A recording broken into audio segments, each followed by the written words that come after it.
Olá, pessoal. Estamos aqui para falar a respeito de uma proposta de sistematização da assistência de enfermagem a pacientes infectados ou adoecidos pelo coronavírus, pela Covid-19, SARS-CoV-2, mas também um pouco sobre as formas de prevenção. O nosso objetivo, então, é propor também a organização dessa assistência em diferentes graus de classificação. Nós sabemos que a falta de estudos voltados para SAI, a esses pacientes, eles dificultam tanto as intervenções de enfermagem aos pacientes, quanto oferece, às vezes, um maior risco à equipe de enfermagem durante a assistência. Estudos recentes publicados, em 2020, principalmente os estudos de Fan, Raban, Veze e Yuhang, eles inferem que os protocolos de prevenção e as intervenções frente à pandemia pelo coronavírus e o alto índice de óbitos representam mesmo uma ameaça aos profissionais de saúde, juntamente com a ameaça às pessoas. Então, nós buscamos fazer uma revisão integrativa, buscando dados na PubMed, na Biblioteca Virtual em Saúde, Science Direct, Biblioteca Cochrane, e também manuais e protocolos do Ministério da Saúde, e literaturas clássicas como Nanda, Moorhead, e Bulecek, Butter e Dotterman, que são os autores ligados a Nanda, Nock e Nick, e também literatura básica voltada aos sinais e sintomas e resultados laboratoriais para esses pacientes. A partir de então, foi feita uma divisão, conforme a literatura, em grau 1, grau 2, 3 e 4 para essas situações. Consideramos como grau 1 aquela população saudável, a população em geral, que exige um isolamento parcial e as medidas higiênicas já conhecidas, como a execução de atividades essenciais, com o uso de máscaras, higienização adequada das mãos, evitar levar a mão ao rosto, etc. São essas principais orientações de enfermagem. Quanto aos profissionais de enfermagem, então, de grau 1, uso adequado de equipamentos de proteção individual, seguir rigorosamente os protocolos de promoção e proteção à saúde e fornecer informações à população e aos seus colegas e demais profissionais, conforme a Organização Mundial de Saúde, Ministério da Saúde, as secretarias estaduais, municipais e as suas entidades, COFEM, COREM. O nível de biossegurança, então, no nível 1 é 1 também. Já no grau 2, pacientes infectados, as orientações para a população em geral são, então, o isolamento social total, usar máscaras 24 horas e monitorar as comorbidades, observar, então, essas pessoas devem observar e cuidar bem dos seus sinais e sintomas. Nesse grau 2, para a enfermagem, nós dividimos em dois subníveis, Para o pessoal de enfermagem, os que estiverem infectados, então, afastamento do trabalho, pois há o risco de transmitir para as outras pessoas e piorar também seu quadro, isolamento domiciliar total com uso de máscara 24 horas e observar e cuidar dos seus próprios sinais e sintomas.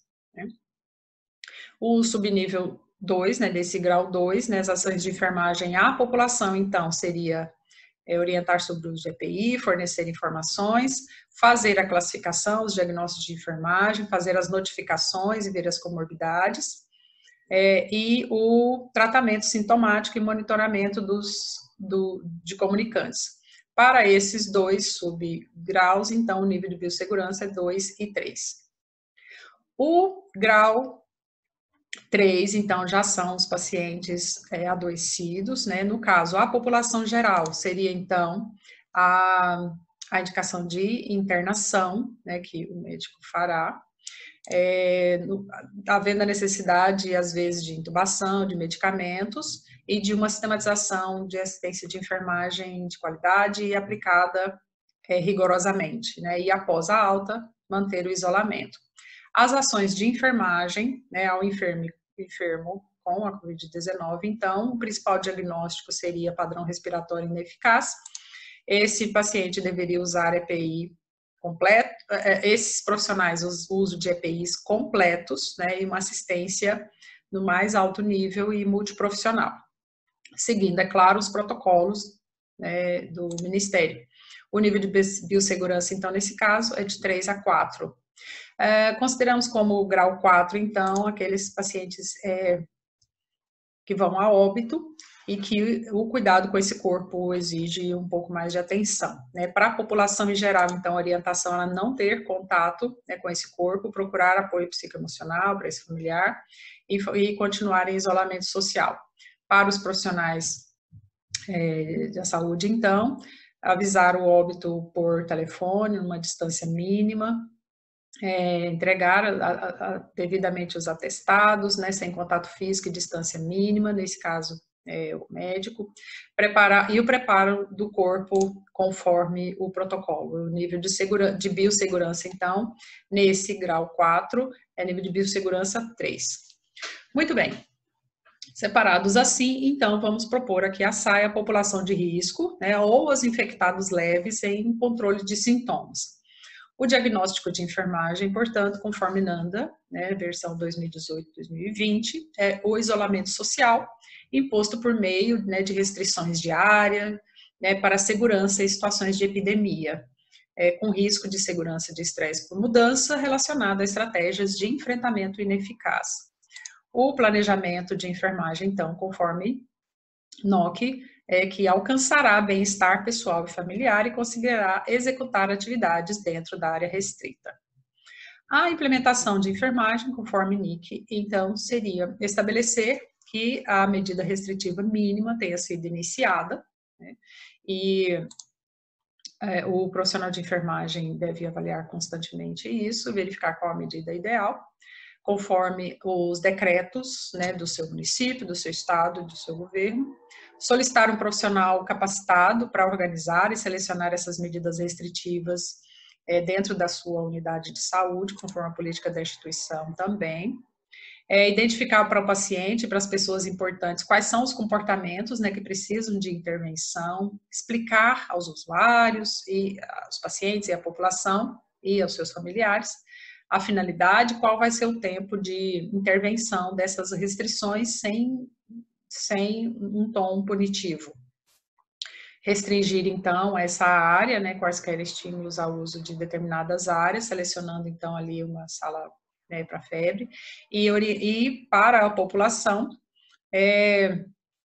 usar de dispositivos e medidas de proteção, orientando ao uso de máscaras e as medidas higiênicas necessárias. Oferecer, então, o enfermeiro deve oferecer um nível adequado de supervisão a essas intervenções que foram intermediadas, né? Monitorar a reação do indivíduo, da família, da coletividade, conforme essas medidas de restrição, né?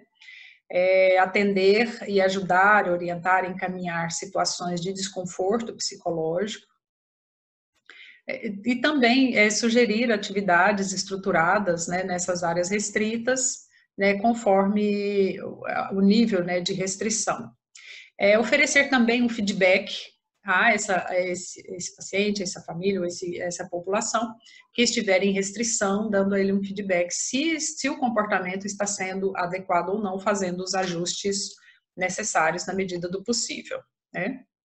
E sempre se reunir virtualmente ou de 2 a 2 para avaliar se essas medidas implantadas, implementadas, monitoradas, se estão sendo realmente avaliadas e se são necessárias novas mudanças. Vamos então à proposta ao paciente internado, né, com a pacientes graves ou não internados com a Covid-19 e SARS-CoV. Bom, os principais sinais e sintomas, conforme os protocolos do Ministério da Saúde, São, então, aí essa síndrome gripal, com uma febre maior do que 37,8. Observar também, porque há pacientes que nem sempre apresentam essa febre, se ela foi aferida, se ela foi referida, mas a tosse, a dificuldade respiratória, outras dores.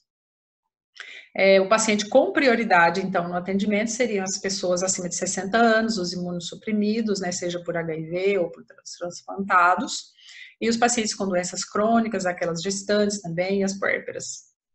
Essa síndrome gripal com presença de dispneia ou baixa saturação de oxigênio, desconforto respiratório, aumento de frequência respiratória avaliada de acordo com a idade, a piora nas condições clínicas, né, de doenças de base, junto com a hipotensão, ou indivíduo de qualquer idade, né, com quadro de insuficiência respiratória aguda, né, durante esse período.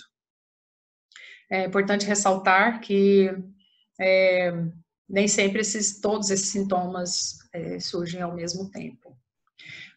Frente a esses, né, coletados na literatura, então, o principal diagnóstico de enfermagem seria, então, o padrão respiratório ineficaz, caracterizado por dispneia, batimentos das asas do nariz, frequência respiratória fora dos valores normais, incapacidade de fazer trocas gasosas, baixa saturação de oxigênio.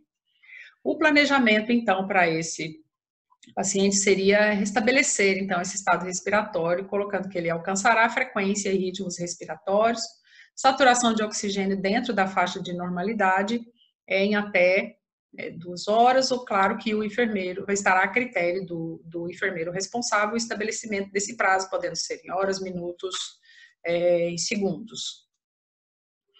A implementação de enfermagem, então, seria monitorar esse padrão respiratório, né, providenciar suporte ventilatório mecânico conforme apropriado, obter a amostra solicitada para análise laboratorial, né, de equilíbrio ácido-base, por exemplo, gasometria arterial, urina e níveis séricos, né, conforme apropriado, monitorar constantemente os níveis de gasometria arterial quanto ao nível também de pH, a ingesta e a eliminação, né, desse paciente, das necessidades desse paciente, manter as vias aéreas desobstruídas, monitorar indícios de insuficiência respiratória iminente, como fadiga da musculatura respiratória, baixo nível de saturação e volume de oxigênio. Monitorar também, né, as manifestações neurológicas e neuromusculares de alcalose respiratória, as parestesias, as convulsões, e essas manifestações cardiopulmonares de alcalose respiratória, então, arritmias, o débito cardíaco diminuído, a hiperventilação. E providenciar oxigenoterapia, né, se necessário, que já foi dito. Monitorar, então, os parâmetros dos ventiladores mecânicos, do ventilador mecânico, né, quanto a ventilação minuto, né, elevada, se tem, como é que está a frequência, o modo e o volume corrente. Monitorar o estado neurológico, o nível de consciência desse paciente, se está confuso, se não está. Junto a isso também o aspecto psicológico, o emocional, se for possível, né, desses pacientes não tão graves. E mesmo porque o medo da morte pode estar presente. E também estar em um local estranho, diferente, frio, né, com pessoas estranhas para ele. Monitorar os sinais vitais, a pressão sanguínea ortostática, o estado mental e a eliminação urinária, como já foi dito, né? Registrar os aumentos, então, nas pressões respiratórias, redução do volume corrente, a ocorrência de inquietação, ansiedade, falta de ar, mesmo porque esse paciente pode estar ali, como já disse, angustiado, com medo da morte, então promover um atendimento humanizado, né, em quaisquer condições. Então, pessoal, basicamente é isso. Os autores utilizados aí nesse estudo já foram citados lá em cima. Vocês podem encontrar as literaturas, IFAM, Raban, Vesey e o Hang, material todo de 2020. Tem muito material disponível também no site do Ministério da Saúde e da Organização Mundial de Saúde. As autoras clássicas, né? Então, NANDA, North American Nurse Diagnosis Associations, Moorhead, né, utilizado para classificação dos resultados de enfermagem, e para classificação das intervenções, Bulecek, Butcher e Doterman. E é importante que todos esses muitos protocolos e muitas orientações sejam buscadas em sites oficiais. Muito obrigada e até a próxima. Se cuidem.